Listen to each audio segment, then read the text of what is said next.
Hay un tipo de hambre que no reside en el estómago ni en los músculos exhaustos por el esfuerzo físico, sino en las fibras más profundas del ego, donde la identidad se funde con la percepción de los demás.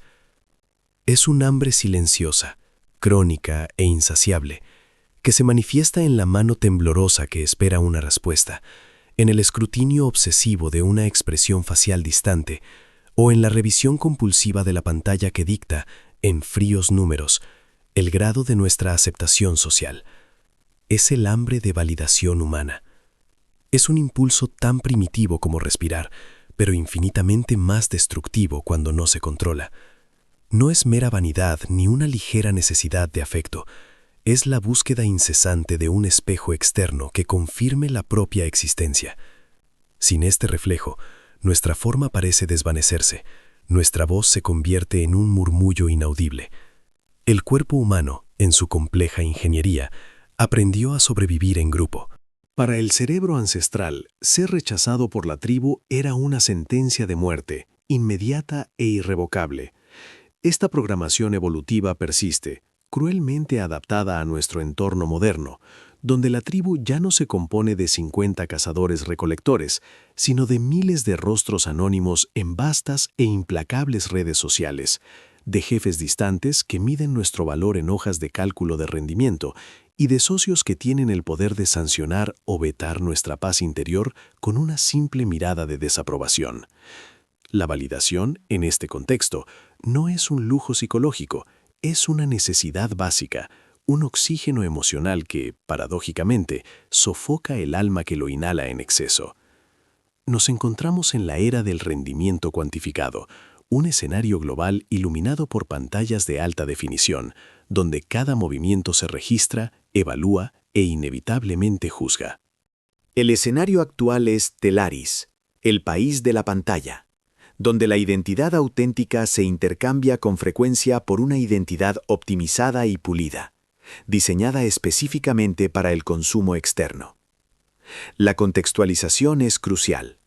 Nunca antes en la historia la aprobación había sido tan fácil de medir y a la vez tan volátil. El valor intrínseco de una persona, su moralidad, su inteligencia discreta, su amabilidad modesta, ha sido reemplazado por la métrica del impacto, la velocidad de respuesta, la viralidad del pensamiento. Nuestra brújula moral se ha desorientado, apuntando no al norte interior de la convicción, sino al punto externo donde se encuentra el mayor volumen de aplausos. Y aquí reside el núcleo de la tragedia, el conflicto que alimenta la miseria moderna. La validación externa es, por naturaleza, condicional y transitoria. Es una sustancia adictiva de corta duración. Recibes elogios, el aumento, el me gusta. Sientes la oleada dopaminérgica, esa pequeña descarga eléctrica de reconocimiento que falsamente indica que, por un momento, estás a salvo, eres aprobado, eres suficiente. Pero a este pico le sigue una caída abismal. La mente, acostumbrada a la dosis, inmediatamente comienza a calcular el siguiente movimiento necesario para replicar la sensación. Lo que hice ayer ya no sirve hoy. La actuación debe ser mayor, más arriesgada, más brillante. Se establece el ciclo de dependencia y la persona se convierte en su propio atormentador, esclavizada por la necesidad de mantener un espectáculo interminable, una identidad ajena, sostenida por el andamiaje de los elogios ajenos. La persona validada rara vez se siente verdaderamente segura. En el fondo, sabe que la aprobación es solo un préstamo. Espera el fracaso, el error, la caída del trono de cristal construido por otros. La arquitectura de esta dependencia plantea profundas preguntas, círculos abiertos que exigen investigación. Si la validación es la moneda de nuestra autoestima, ¿quién controla el banco? ¿Estamos dispuestos a aceptar que nuestro valor personal esté determinado por algoritmos impersonales o por la inconstancia emocional de los demás? Y, lo más importante, ¿qué le sucede al alma humana cuando la fuente de esta validación desaparece? Cuando el matrimonio se desmorona, se pierde el trabajo o la pantalla se silencia. La respuesta es pavor, vacío existencial. La persona que dedicó su vida a ser vista y aprobada descubre que ya no sabe cómo simplemente ser. El desarrollo de esta patología social se manifiesta en múltiples áreas de la vida. Consideremos la validación profesional. No basta con ser competente, uno debe ser reconocido como tal. Muchos se someten a jornadas laborales agotadoras, aceptan humillaciones tácitas solo para obtener un ascenso, el título que conlleva el peso simbólico de la aceptación de la élite. Este título, director, gerente senior, no es solo una descripción del puesto, es una armadura, un escudo que repele la inseguridad. Sin embargo, observemos la sutil tragedia. El individuo comienza a vivir para el título. Si se le retira la insignia, si la silla ejecutiva se reemplaza por un sillón vacío, la identidad se derrumba. El miedo al desempleo a menudo tiene menos que ver con la pérdida financiera y más con la pérdida de la validación estructural que ofrecía el trabajo. Pasamos a la etapa de la validación romántica e interpersonal. La búsqueda de la pareja ideal a menudo no es una búsqueda de amor mutuo, sino más bien la búsqueda de un trofeo humano, un testimonio vivo de nuestra propia valía. Estar con alguien hermoso, inteligente y exitoso sirve como un poderoso respaldo público. Si esta persona me eligió, debo ser especial. La validación aquí es una prueba social de deseabilidad. El miedo al abandono, entonces, no es solo el dolor de la soledad, sino la aterradora pérdida del punto de referencia que nos confirmó como dignos de afecto. La dependencia es tan profunda que la persona tolera el abuso, ignora su propia infelicidad, solo para evitar la aniquilación que representa la separación. La frase «estoy solo» se traduce en la mente dependiente como «no soy lo suficientemente bueno para que me mantengan». La validación parental, a su vez, es la sombra más larga y fría de todas. Es la primera dosis, inyectada en la infancia, la que establece el estándar de desempeño. Se puede dedicar toda una vida a un campo profesional que se odia, a un estilo de vida que se asfixia, solo para obtener el visto bueno, la sonrisa orgullosa, la afirmación tácita de los padres. Lo logré. Soy lo que siempre quisiste que fuera. Pero cuando esa validación finalmente llega, si es que llega, es amarga. Es la victoria de una marioneta. La persona se da cuenta, demasiado tarde, de que construyó toda una vida dentro de las expectativas de los demás, ignorando la voz débil y asustada que susurró, desde el principio, sobre sus propios deseos. Este es un doloroso patrón de cambio, el momento en que uno se da cuenta de que el deseo de complacer a los padres se ha convertido en un obstáculo insuperable para el autoconocimiento. Esta búsqueda incesante no es meramente social, es visceralmente neurológica. El cerebro recompensa el reconocimiento con una oleada de dopamina. Es la misma vía neuronal que se activa con las sustancias adictivas, y eso es crucial. La validación no es una idea, es una droga.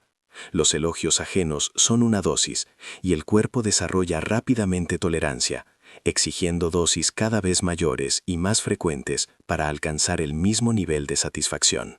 El individuo se convierte en un mendigo emocional, buscando a cualquiera dispuesto a ofrecerle una migaja de aceptación. Hagamos una pausa para una reconexión introspectiva, para un segundo gancho personal. Piense en el último acto de autopromoción que realizó. No el que buscaba informar, sino el que buscaba impresionar. La foto cuidadosamente editada, la historia exagerada en una conversación, la inversión innecesaria en algo simplemente porque da estatus. Esta pequeña concesión a la integridad, esta diminuta desviación de la verdad en aras de la presentación, es el sacrificio que hacemos a diario en el altar de la validación. Es el precio de alquilar nuestra autoestima. El clímax de esta reflexión reside en la gran y aterradora revelación. La validación externa no solo no confirma nuestra existencia, sino que la enmascara activamente. Funciona como un espejo distorsionado que nos impide ver nuestro verdadero rostro. La búsqueda de aprobación es, de hecho, el principal obstáculo para la autenticidad. El yo no puede construirse sobre un andamiaje externo. El verdadero yo reside en la aceptación serena e incondicional de quién eres, sin importar los aplausos ni las críticas.